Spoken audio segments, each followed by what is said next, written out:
Welcome back to Life in Pinstripes. I am James Yevon. And I am TJ Stolzenberg. And welcome back to our studio. Yes, the apartment. Glad to be back. Let's just say, last week was quite an adventure. Boy, an adventure. Oh. That was a great way of explaining it. Oh, man. So, short story long, finding a place to record a podcast might seem easy, might seem hard, but it wasn't the treacherous degradation adventure we had last week. You want to explain a little bit? Okay, so we didn't do it here last week, as you may have noticed. So we had to go to different locations to figure out where to film this. We decided to go to the senior center, I believe? Community Senior Center. I was like, yeah, it's got rooms, it's got silent things, yeah, it's worth a shot. It closed at 4 o'clock, and it was 5 o'clock when we were trying to find a place. So when I pulled out of there, James followed me, and I saw the Baptist church. I thought to myself, I played basketball there once on a carpeted basketball court. It was weird. But silence, rooms, wireless internet. I walk in, and the first gentleman I see says, "Oh, absolutely, we have a conference room right there." And then a woman came from out behind, "Now!" Cut him right off, "Now!" See, when you first told me that, I'm like, this is a PG-rated show. I know. I said the same thing. I was like, we are PG, family-oriented, sports. We talk about sports, we talk about all the good things. And the woman just said no, looked me right in the eye, and I probably shouldn't have said this, but I said, yes, give me back to the community, house of God and everything, and I walked out.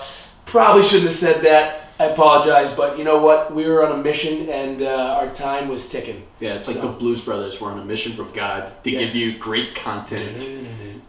All right, so then we found the library, and our adventure wasn't over yet, because when we got there, oh boy, to say the least, the room was the opposite of soundproof. We couldn't do this.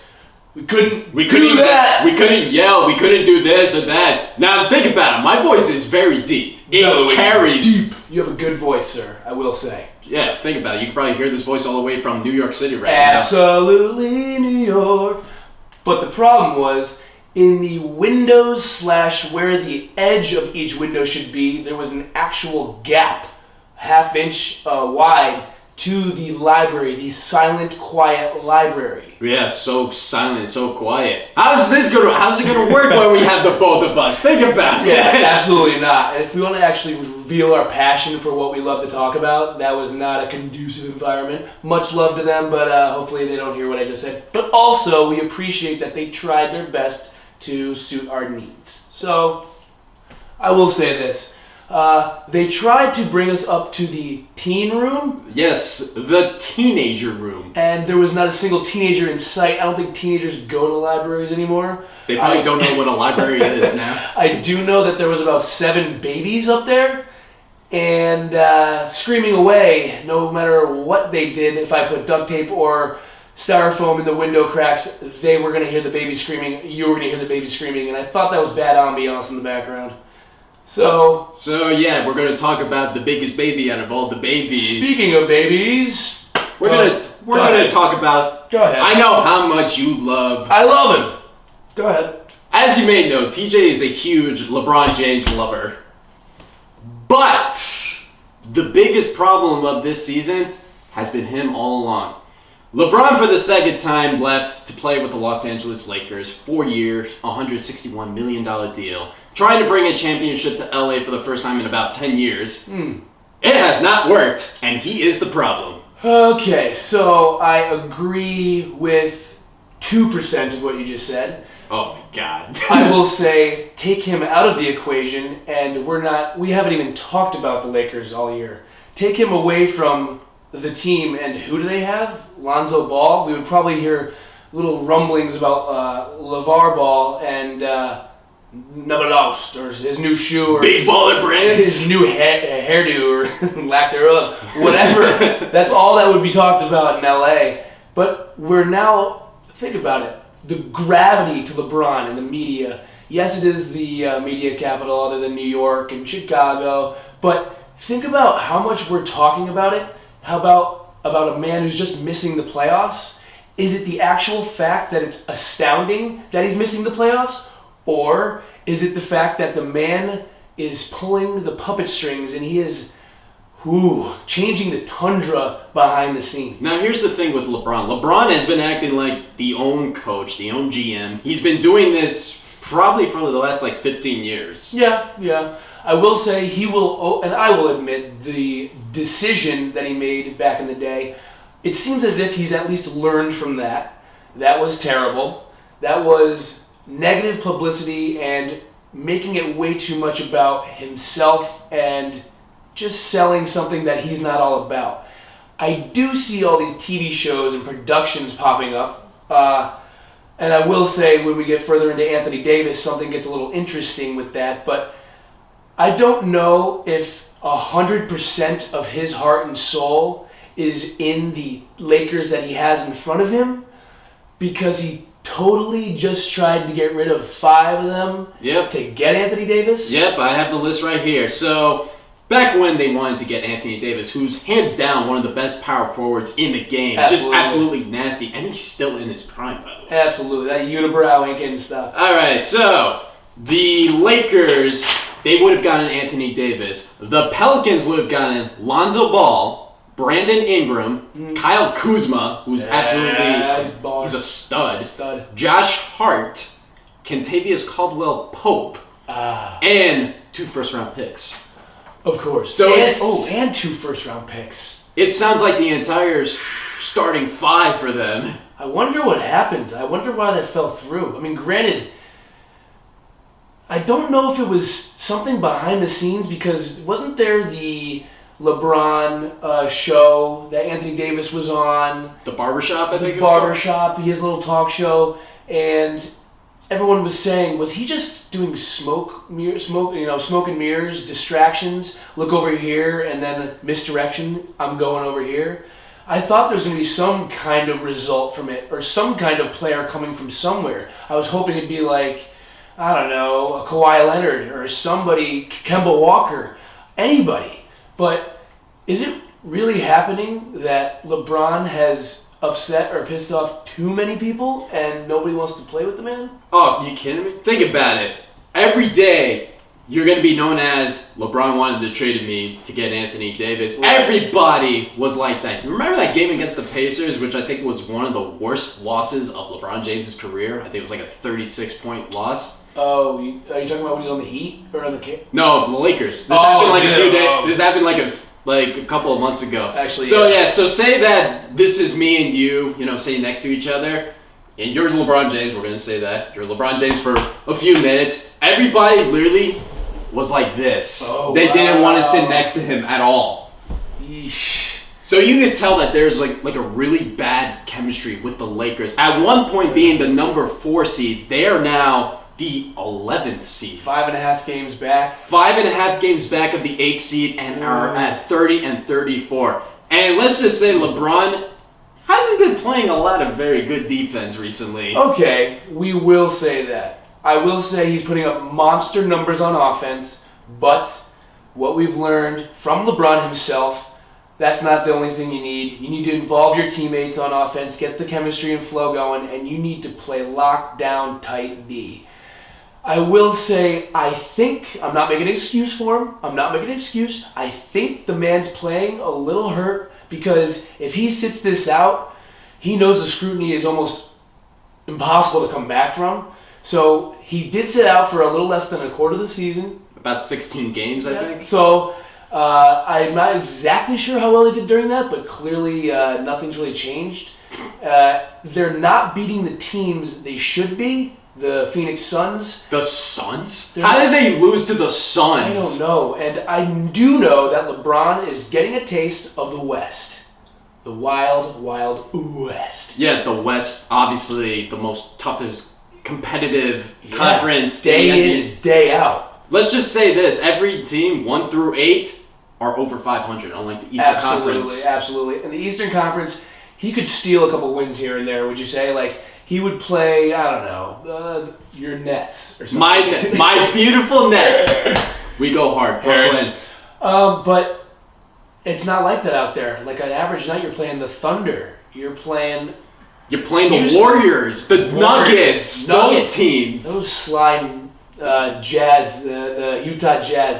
We do want to slay. I was about to say Utah Nuggets or the Denver Jazz, but you know what? We'll go with they truly brought the Jazz to Denver. But I will say, people are not expecting anything to actually come of them, but they are actually looking good. They are kind of sitting pretty. The Utah Jazz are looking currently at a 6 seed. They would play the winner of Portland or OKC. That is a much more direct and very possible route to the conference championship.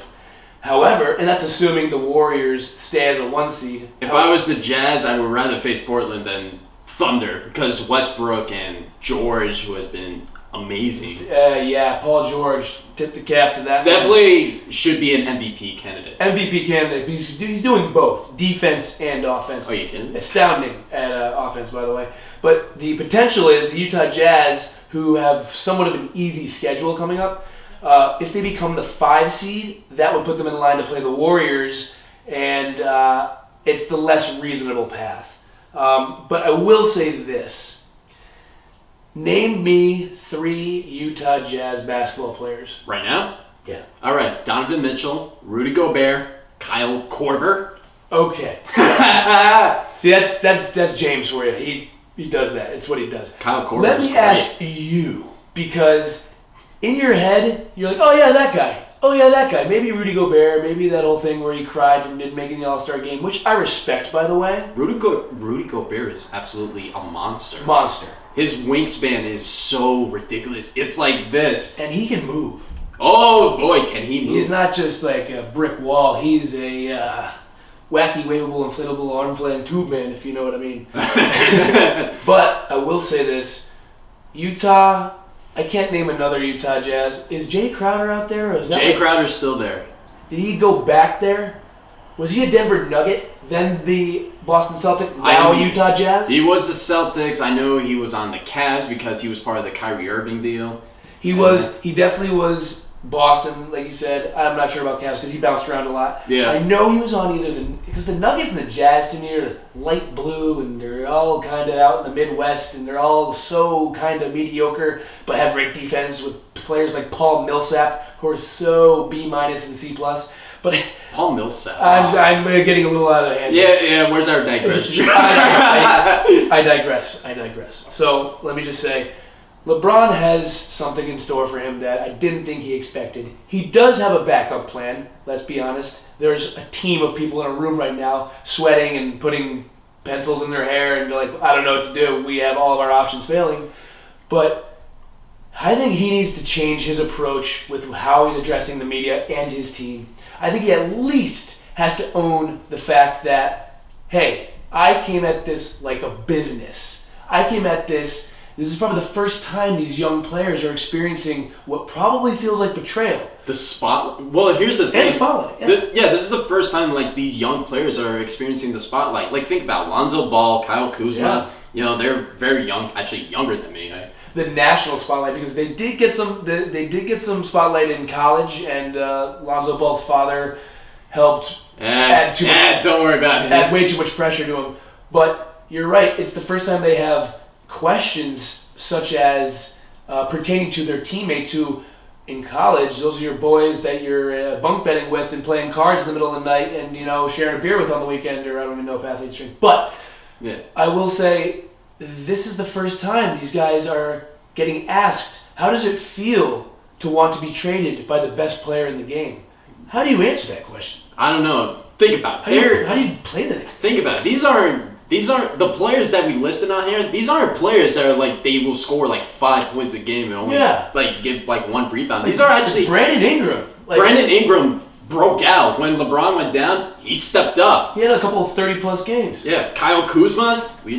He's great. He's establishing the flow, man. Ball has definitely have way too much more to prove because the Lonzo. Lakers definitely regret trading D'Angelo Russell to my Nets. I will say D'Angelo Russell does look pretty right now. Lonzo, it just came with so much baggage, but you almost think, hey, he went to UCLA, Hey, his father and all the drama and the media, it fits well in LA. I could beat Michael Jordan on the one-on-one. Oh, yeah. Yeah, prove it right now. Undefeated, never lost. But, no, sorry. That chemistry did not happen, and I'm glad that LeVar is quiet and off. He at least is not setting up his other sons for more failure. I think the last news I heard from LeVar Ball is that he wanted to be an NBA coach. I'd be like, that is literally the worst idea imaginable.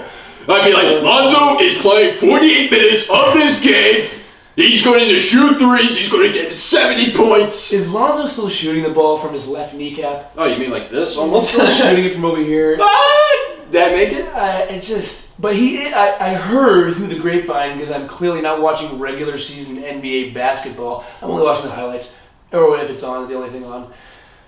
Is he even getting better? I heard he had a little bit of a... He's doing a little bit better, but he is not, I hate to break it to you, he's not D'Angelo Russell. No. D'Angelo Russell is on a different planet right now. All right, different planet. I like that. I will say your Nets are surprising me. Oh, how do you think I felt? I mean, like, if you're an Ets fan of any kind, you can sympathize. If you're a Mets, Jets, or Nets fan, you can almost say, I understand how you feel, because mediocrity is a win. Think about it. I'm so used to mediocrity with the Nets. Unfortunately, worse than mediocrity. Just terrible. Terribleness, if that's such a word. Yeah, terribleness. Anyway, but yeah, 33-33. They beat the Mavericks by 39 points on Monday. Ooh. They faced the Cleveland Cavs today, which is hopefully another win for them. W. Last time they faced Cleveland, they had a 3 overtime game. And I think that was our second or third podcast. They had that triple overtime win before the All-Star break. I'm like, okay, this is the point. They're just going to take off. That's interesting you say that, because honestly, right before the All-Star break, momentum, Joe Harris, 3-point contest. Joe Harris is going to be amazing. That's more momentum. This team's got a little hype to them. And after, it sounds like, they had a good W the other night or last night. So, momentum carried through when some teams kind of stop. These guys have something to play for and fight for. So... For the first time in like 5 years. As you may know, the Nets had one of the worst trades in MLB. NBA history. Humphries? Nope, not that. Remember when they tried to get Paul Pierce and Kevin Garnett and Jason Terry? They gave up like 6 first-round picks. Did they try? Because that obviously never happened. They did do it. Paul Pierce and Kevin Garnett were on the team for one season. At the end of their career. Yeah, they went 44-38, which doesn't sound great when you have a guys consisting of Darren Williams, Joe Johnson, Paul Pierce, Kevin Garnett, and Brooke Lopez. Yeah, you remember Darren Williams. Darren Williams was great. He was great. He didn't become great after he left. Yeah, Darren Williams, but anyway, Kevin Garnett, after their career in Boston, right? Let's just say they only made it as far as the second round that first season. Then after that, Paul Pierce left for the Wizards. Kevin Garnett got traded back to his hometown team, the Boston. The Timberwolves. Oh yeah, you're right. The Timberwolves, and then the Nets have been 20 to 25. I don't even know, but you're right. That was a mess. They clearly sold the house just to get back. Some kind of publicity, because that whole Barclays Center was just built, and Jay-Z was like, I need some doll hairs. It was their second season in Brooklyn. I will say, think about how many new stadiums and so many new team possibilities of team locations, things that are being built, like the whole Raiders situation, the Chargers moving. The new when that by the way, I have never been, but I've heard nothing but great things about that Barclays Center. Barclays Center? I want to go to a Nets game soon. I really do. We should absolutely do that, because I've been to the Garden. The Garden's great. As Madison Square Garden. No Boston fans. Wait, you kidding me? Don't call yourselves the Garden. There's only one Garden, that's Madison Square Garden. Yes. Not to hate on you Boston fans. You guys have a great team, by the way. Absolutely. But still another dysfunction team. Dysfunction, but I think they're going to hit it. Like eventually. Regular season NBA is just a soap opera. Okay, anyway, before I digress. I digress. Where's our jar? With all these teams moving around, I wonder if money, the Benjamins, it's becoming all about the Benjamins. Am I naive in saying it's always been about the Benjamins? Or is it just more obvious because we have more access to these players' intricate little details, or these owners' stories or plans with the team, trades that failed, TV shows on the side, LeBron James having so much power and reach that, what has it given him so far? The 11th seed, 30 and 34, and teammates hating him, and also he wants to fire Luke Walton, which is a bad idea. Poor Luke Walton. He doesn't deserve it. Luke Walton has been trying everything he can to try to keep everything so silent, but it just hasn't worked out for him at all. And let's be honest, LeBron doesn't need a coach that's too much of a personality. No. Look at Eric Spoelstra. He was just so Eric Spoelstra, so just kind of right there, and clearly worked with LeBron, and if LeBron was having a hissy fit, Spoelstra knew how to speak to him in a way. And same with Tyronn Lue. Tyronn Lue. I just feel like Tyronn Lue kind of was like, do your thing, man. Like, I got the post-game conference, but something's different about Luke Walton and his understanding of how this is all going. I think LeBron's catching a little resistance where he usually doesn't, and that's also because this is the Los Angeles Lakers. The Lakers, 18-time world champions. How do you know those things? They just pop in my head. Attaboy. But anyways, the reason why, before I get into the idea of money, because I was going to talk about some overarching things about gambling. Money is such a huge thing in our world now. I wanted to bring up the money behind the old Bryce Harper. Bryce Harper. Remember last week when we thought Bryce Harper was going to be on the team? I said he's probably going to go to the Philadelphia Phillies. You did say it. It was on the podcast. And about 12 to 20 hours later, Yep. Signs all right, get ready for this. Can we have a nice drum roll, please? If you guys don't know, he signed a 13-year, $330 million deal. My first initial reaction was, what is he thinking?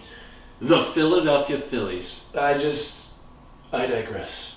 What I will say is, he's thinking security.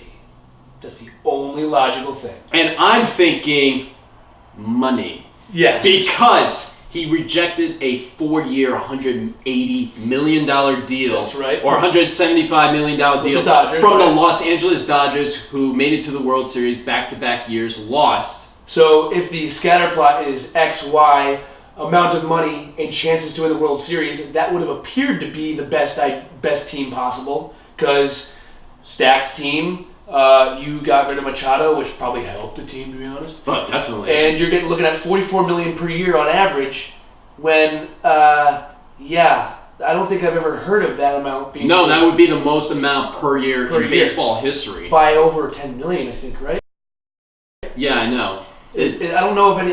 Is there any 35? I don't even think so. I think 30 and change is like the biggest per year. Yeah, well, Machado is getting 30 per year. Giancarlo Stanton. He set the new record. Yeah. Giancarlo had like a 12 or 13 year. Giancarlo Stanton's not too far behind. He has a 13-year, so 325. So 27 per year type thing. Yeah, as of right now, Bryce Harper has the richest contract. Now, if my math is correct, 330 divided by 13, that's about a little over $25 million a deal. Mother of. Now, here's the thing.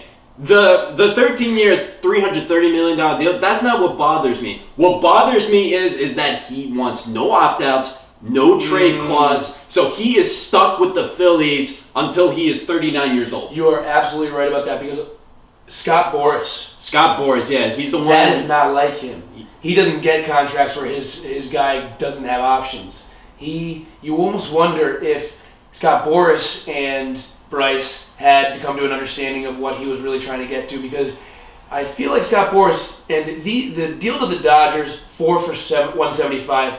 There was the offer from San Fran, 5 for 215, which comes out. San Fran was the 12-year deal. That was the one I was talking about. Oh, I'm sorry. What was the 5-year? The 5-year. Well, the Dodgers offer was either going to be 4 years or 5 years for that. Oh, the Dodgers. Was the 4-year was the 175. The 5 years, if they did 5 years, would be 215. But he'd be a free agent at the age of 31, which is still pretty solid. But here's the kicker to all of this. Here's what I see underneath it all, and he made a choice based on not no confidence in himself, lack of confidence in himself. Because if he took that contract, he would not only have the money and a solid chunk of his career still to go in his 30s, but then he almost knows, I don't want to risk all of a sudden declining, and at 31, all of a sudden, I'm not the hot potato anymore. He doesn't, and he wouldn't get another big contract. It was more important to him to have security. So I almost feel like he himself, to his core and his soul, knows that 4 or 5 years is pretty much all he might have in the tank, being an absolute stud. The last 8-9 years of that contract is going to be gross. Are you kidding? Yeah. Oh. Here's the thing. You know how much I hate 10-year deals. Yeah. Anything above, and we've seen 2 10-year deals this season. Oh. Why would you have someone for 13 years with no trade clause? You know he's going to decline by the time he's like 34, 35, around there. Yeah. So think about it. He's stuck on this team. He could be batting 056 with like 1 home run and like 600 at bats.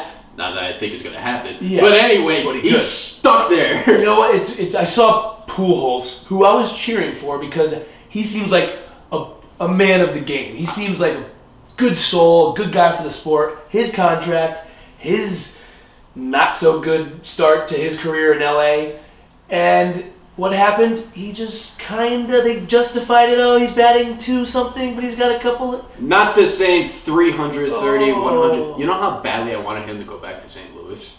Because he won the World Series for them in 2011, and then that offseason he goes to the Angels, who've made only 1 playoff appearance. Not to mention another LA team. Yep, ironic. But I digress. Here's the thing. I always wanted to talk about this. I know we were texting about it as soon as the news broke. Is this the worst contract in MLB history? Worse than the 2 A-Rod contracts? Depending on who you're asking, like from which side it's coming from, I think it is. Because I agree. Of one simple thing. Bryce Harper might sell some jerseys. He might hit a couple exciting... he has sold the most jerseys within 24 hours after signing a team. Well, there you go. So he's going to sell some jerseys. He's already done that. He's got defense in his repertoire. He's not great at defense, but... He can hit. He's hitting for average, not so much. 249, 34, 100. If I told you someone was going to pay a guy who hit 249, regardless of home runs... $25 million a year to hit 249. Is it that easy to play baseball? There's no way. I don't know if it's the worst contract because you're asking him or you're asking Scott Boras, but the fact that there's no way he has wiggle room, he is in there like swimwear. He ain't coming out, and unless somebody else picks that up, he has no choice or no say over his future other than I know I have a future collecting giant paychecks. So maybe it was good. So here's the thing with Harper. The numbers 13-year, 330, that's absolutely ridiculous, by the way. The play on the field is what's going to represent that contract. Right, and speaking of the play on the field, we were looking at the last year roster for the Phillies versus the projected opening day, and they've made some moves, I will say. You noticed it yourself. Yeah, they got 4 new batters, by the way. Good ones, too. Great batters. You remember our guy, Andrew McCutchen? Wish we still had him, to be honest. I wish we did. They should have gave him the 3-year contract, not gonna lie. Yeah, I don't know. And it's just like, how do they have enough money to get the other guy's money? Well, Gene Segura, they got it from a trade. Okay. They sent Carlos Santana, who was on the team last season. They traded him to Seattle. Now he's back with Cleveland. That's right. They got Bryce Harper, obviously. And JT Realmuto, the hot trade of the offseason. Catcher. From Miami. JT Realmuto almost went to the Mets. He almost went to the Reds. We had this discussion how if the Mets got JT Realmuto, it would have been the worst trade in Mets history. Because they would have gotten rid of Noah Syndergaard, who probably would have went to the Yankees. I was going to say, hey, we wanted Thor so badly. Thor would have been great. But anyway, yeah, the Phillies got 4 new batters. This is their projected opening day roster. So obviously you got McCutchen at the leadoff spot. He's great. You got Segura, who bats over 300 every season. Absolutely. Bryce Harper, despite his contract, he's still a very talented hitter. You got JT Realmuto, who is obviously one of the best catchers in the game. Sanchez is right behind him. And let's just pause right there because I'm going to read last year's average lineup. Actually, you can because All right. it's too disgusting. Okay, so catcher is either the guy consisting of Alfaro or Knapp. I know there's a lot of people that don't know who that is. Carlos Santana, who actually signed a deal with the Phillies, but then he went to Seattle after that. J.B. Crawford, who also went to the Mariners as well. Cesar Hernandez and Scott Kingery. Scott Kingery was supposed to be the biggest talk in Philadelphia. It really didn't turn out that way. Odubel Herrera and Altair. That really didn't work. Nick Williams, who is he? And we're already digressing because look at that. They made some moves. Here come the Phillies. I think that seriously changes the NL East big time. The Mets are going to be the Mets. Let's be honest. They're always just going to be the Mets. The Marlins are going to be the 60-win woe team. Oh, man. They don't have JT JT Real Muto. And the Nationals. The Nationals, they're so perfectly mediocre. The Nationals, look, they got Corbin. They stole Corbin from Even us, with by Harper, the way. they were mediocre. Yeah, but then here's the thing. The Nationals, they have the best trio of starters. Steven Strasburg, Max Scherzer, and getting Patrick Corbin. But then again, they paid a lot for Patrick Corbin, who had his first great season overall last season. You don't know where you're going to get from him. You're right. So yeah, it's good. I see Philly making changes. They're probably excited out there. That is a big change. A big, they do have that stud of a man who has two different color eyeballs. Can you name him? Max Scherzer? Yes. Max Scherzer. Always. I don't know if anybody noticed that. Next time you see Max Scherzer, look at his eyes.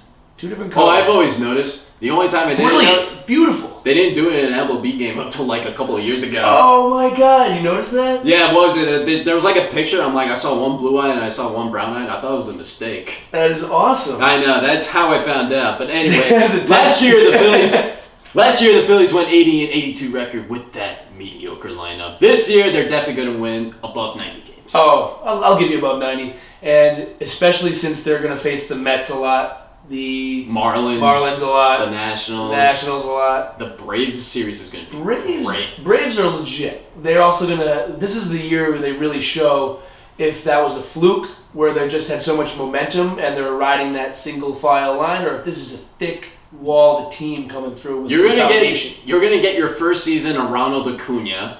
You have another season of Ozzie Albies. They also got Josh Donaldson. Ozzie Albies. Josh Donaldson, that was a good contract for them. I personally enjoyed the one-year deal because Josh Donaldson, the 2015 AL MVP. Don't ask me how I know that. It's just a lot of things go in my head. But yeah, that Toronto. When he was with Toronto. He was unstoppable. Nasty. I was nervous.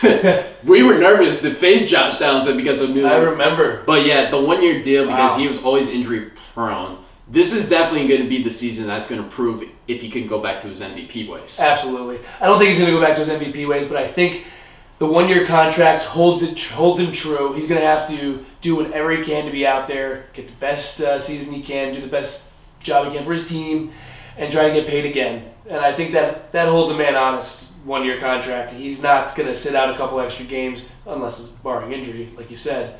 But I'm a big fan of him. I did fear the living daylights out of him when he hit in front of... they had Justin Smoke in the 5 spot. Bautista, Encarnacion. Encarnacion. They were loaded. I think they had... The leadoff hitter was either Troy Tulowitzki at the time. Why would you get Troy Tulowitzki? Or wasn't it Rajay Davis?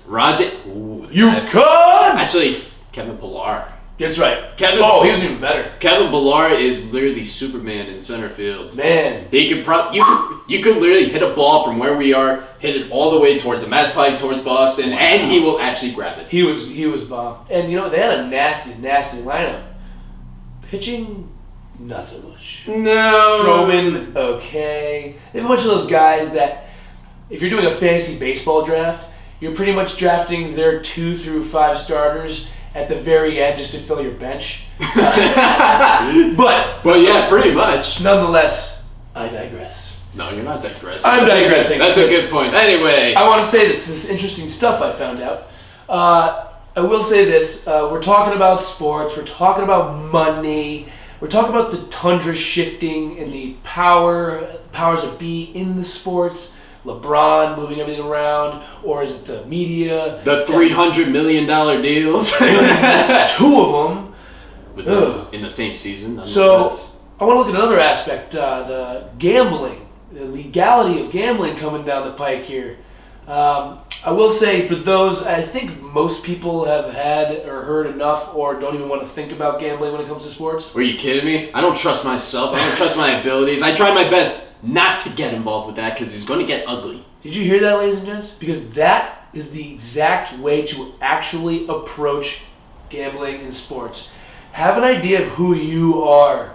Because if you don't, things can get out of control relatively fast, and all of a sudden you're facing problems you never thought you would, and you don't know who you are anymore. This is why you don't put money in like fantasy leagues and all that. Yeah, well, I could say this about... You have to put a little bit in there, make it interesting. But I digress. Yeah, I digress. But anyway, you got to be careful with that kind of stuff. Absolutely. Don't pick Jonathan Scope, because I did that one. Jonathan Scope! That was $10! No. Anyways, the difference is there's still legal bookmakers that are, popping up everywhere, trying to get a slice of the action. It's either going to be a legal sports book, or people are going to still use illegal, privately run enterprises. You know it's going to be legal around all 50 states eventually. It's going to be legal, but here's the reason why I feel like people are still going to use their guy. Taxes, number one. If you win anything, it's going to be on record. Mm-hmm. The government will know. 2, one of the most important, they're working around circumnavigating various gambling laws, but especially the Unlawful Internet Gambling Enforcement Act of 2006 in the United States. That's a mouthful. What it really means is, in select markets such as like Las Vegas, gambling... Vegas is the biggest city out of everything. Gambling, yeah, absolutely, you're right. Or self-serve kiosks at OTBs or anything like that. They need the bets up front. You either slide the money in the slot or you place the money down and you get a ticket. Or you get the third option and don't do it. Baby. That's the smart way. You go get a beer instead and actually put your money towards something. It's the smarter way. But he's the smart one, ladies and gents. I'm the brains. So, anyways, they take... Wait, you tell... Well, I do stupid things too. Not gonna lie. Yeah, we're stupid together sometimes. And we're smart together sometimes, buddy. Depends on the story. But I will say, the interesting dynamic is people putting money down first to place the bet in the legal markets. Illegal bookies, due to the nature of their business, can operate anywhere, but only require money from the losing bettor. So you can say, I'll put 100 on Texas. But you don't have to actually, and if it's a minus 110, you put $110 down, expecting to get $210 back. Instead, a lot of legal bookies don't even have to waste the gas to go back and forth. They say, just cough it up when you lose, and there's a vig. This is where a huge problem comes in, and we need to make sure we're ready for this. The fact that they can do that, collect from losing bettors and not have to worry about getting anything in the middle, thusly, it creates debt, or the possibility of more debt to the bookie. See, debt is the one thing you want to avoid. You want to avoid debt at all costs, especially with the U.S. government, but we're talking about bookies, sharks, people that don't do the same things the people that play by the rules do. It creates a number of possibilities of further criminal activity, and whether it be the I didn't think about that. Whether it be the cliche of a slashing of a tire, but it puts pressure on not innocent people, because people need to own the fact, but let's be smart about this. Gambling can be a sickness, and I honestly say that because it can be an addiction. It's an addiction, and I can say that because I know it's in my blood. When I'm bored, sitting at work sometimes, I look up at the screen and think to myself, man, what would make this Wofford versus Loyola Tech State University game more interesting?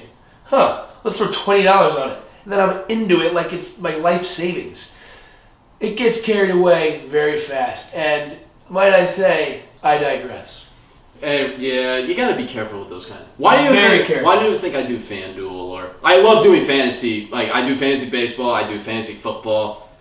bad on both of them, not gonna lie. How you doing, man? Yeah, with this mind, I'm still bad. Have you ever won either fantasy football or fantasy baseball? No, my last time in fantasy baseball, I went 3-17. 3-17.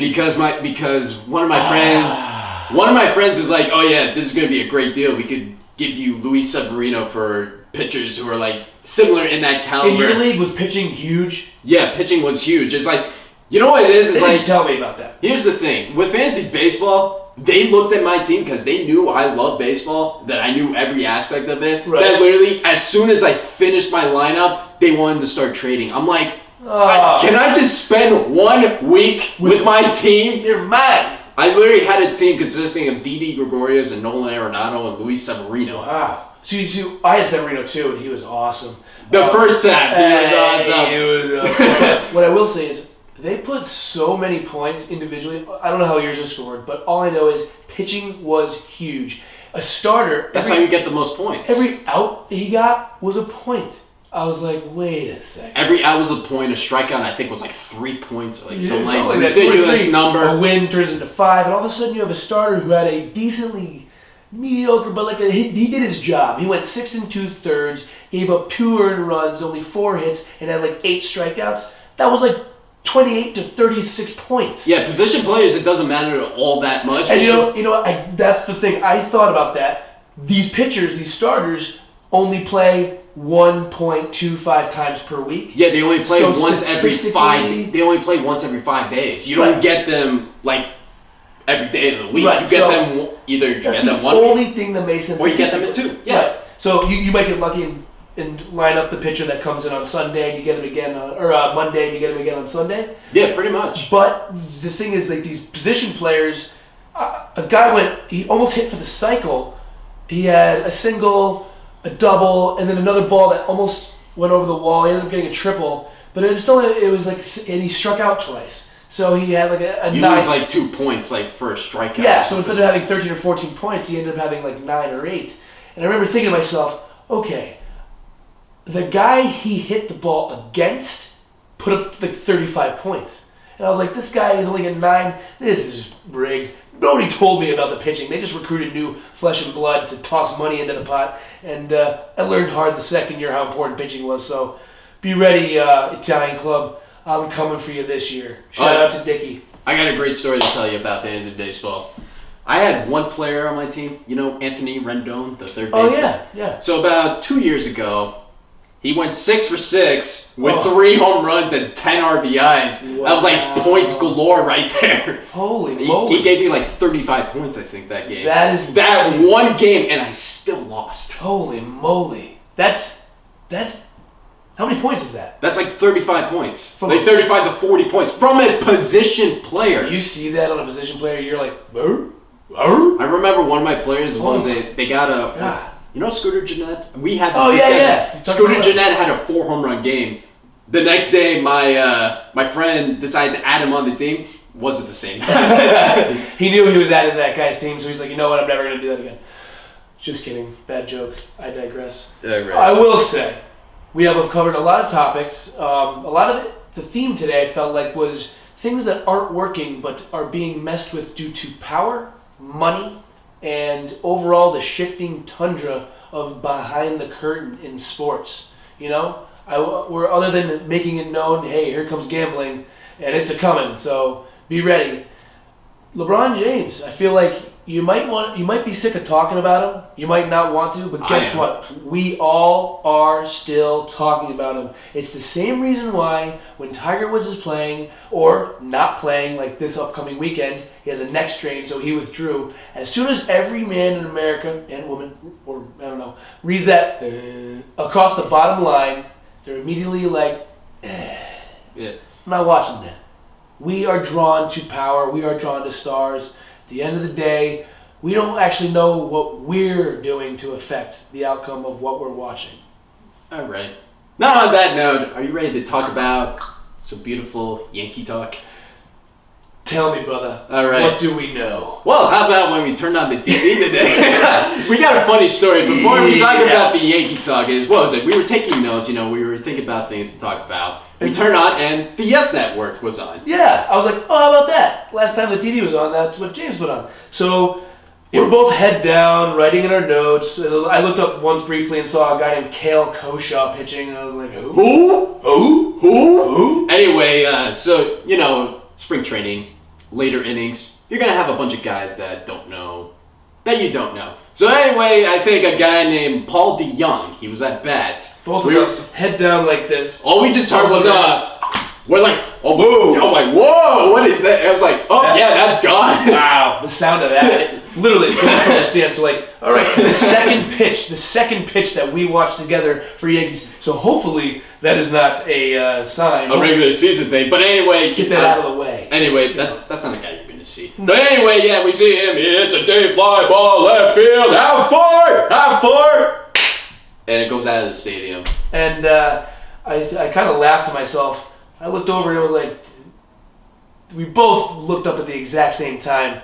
And it was just like, all right. It's like we both knew. It was like we knew. Restart. It was like the sound. It was like the sound of the bat. Yeah. It's like you knew. Yeah. Uh-oh. Whenever you had your head down and the sport's going on, it's the crack of a football pad, the crack of a home run, anything like a good drive in golf. There's just a elite, beautiful sound that it had more oomph, ohms, umlauts. I have no idea what the science is behind that, but it rang true to your soul, and oh my God, when it's hit against you, it's not that exciting, but it was spring training, so we were more just excited to see baseball. Of course. By the way, opening day, 22 days. 22 days. That's about 3 weeks, March 28th. So, speaking of opening day, I will say we had a little bit of sad news. We had a little bit of a setback. Yeah. Our ace, Luis Severino. He got scratched from yesterday's start against the Atlanta Braves. So, I'm not fully aware of exactly what's happened to him. You want to tell us? So, what happened, Luis Severino, he got scratched from yesterday's start against the Braves.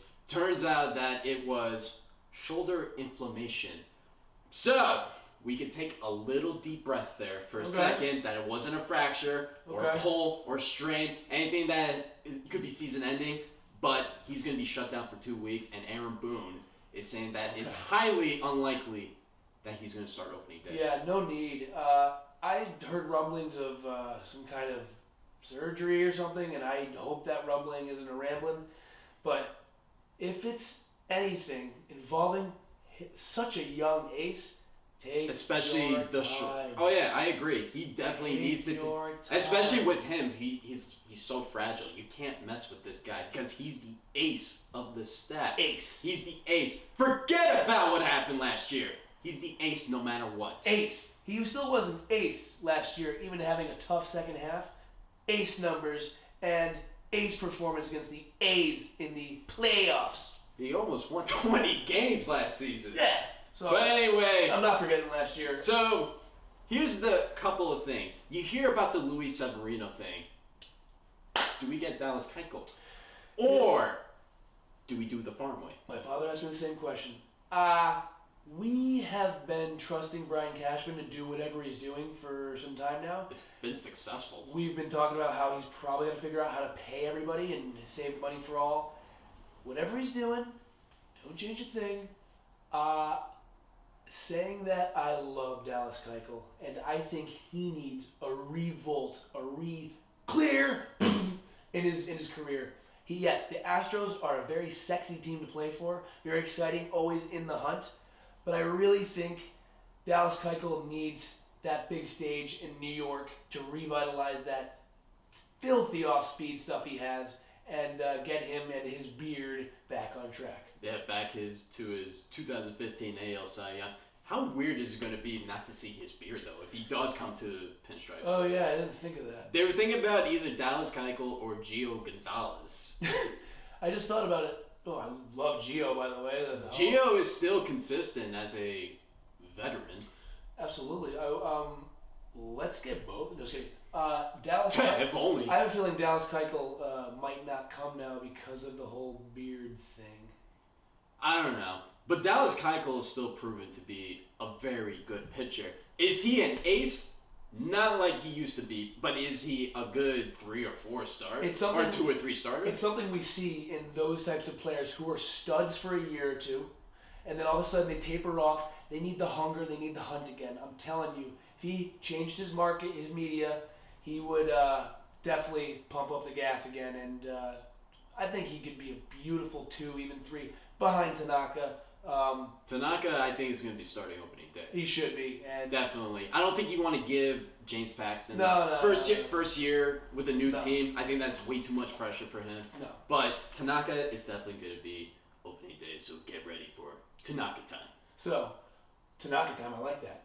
So we may have covered more on not Yankees things, but there's a lot to talk about, and basically, if we started talking more and more about the Yankees, we'd be here all night. Oh yeah, you kidding? Are you kidding me? It'd be midnight. I'd be like, yeah, dude. Time to break out the cereal. Yeah, time to break out the cereal. I gotta go to work the next day. Chewy bars. But Chewy bars. Buddy, I gotta say this while we're still on air. I absolutely love doing this. This is so much fun, man. This has been nothing but fun. Honestly, I've been looking forward for this. I look forward to this. I love doing the notes. It keeps me up to date on what's going on in the world. I will say we are 2 handsome devils making an awesome show for an awesome group. So we thank you. We thank you, and all the listeners out there, loyal. We love you too. And signing off. Yeah. Oh, yeah. Make sure to subscribe to my YouTube channel. My name is James Yevon once again. I'm TJ Stolzenberg. We say thank you for joining us for Life in Pinstripes. We will see you next week. Rock.